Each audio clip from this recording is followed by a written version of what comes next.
Hello, this is Ron Paul with your weekly report for January 26th.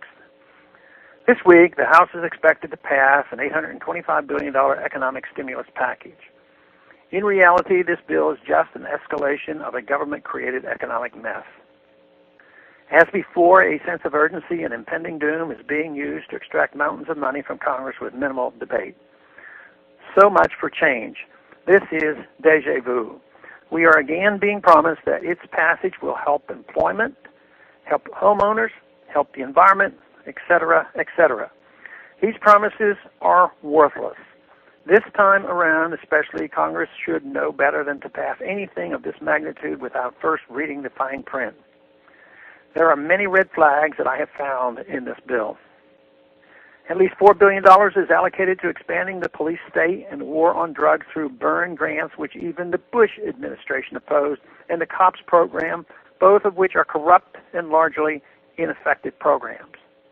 To help Big Brother keep a better eye on us and our children, $20 billion would go toward health information technology, which would create a national system of electronic medical records without adequate privacy protection.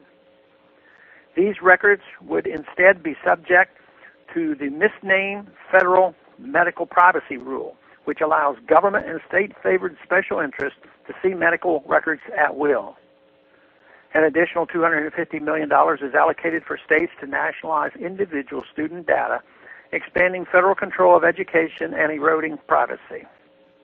$79 billion bails out states that haphazardly expanded their budgets during the bubble years but refuse to retrench and cut back, as their taxpayers have had to during the recession years. $200 million expands AmeriCorps. $100 million go to faith and community-based organizations for social services, which will further insinuate the government into charity and community services.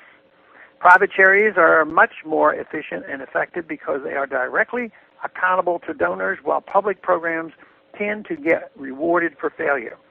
With its money, the federal government brings its incompetence and its whims while creating foolish dependence. This is sad to see.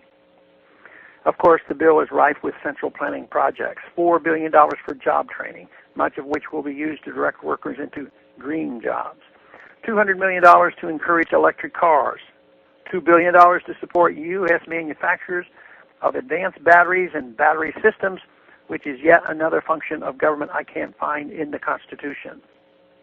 Not to mention $500 million for energy-efficient manufacturing demonstration projects, $70 million for a technology innovation program for research in potentially revolutionary technologies in which government, not supply and demand, will pick winners and losers, $746 million for after-school snacks, $6.7 billion for the Department of Commerce, including $1 billion for a census. This bill delivers an additional debt burden of $6,700 to every American man, woman, and child. There's a lot of stimulus and growth in this bill, that is, for government. Nothing in this bill stimulates the freedom and prosperity of the American people. Politician-directed spending is never as successful as market-driven investments. Instead of passing this bill, Congress should get out of the way by cutting taxes, cutting spending, and reining in the reckless monetary policy of the Federal Reserve.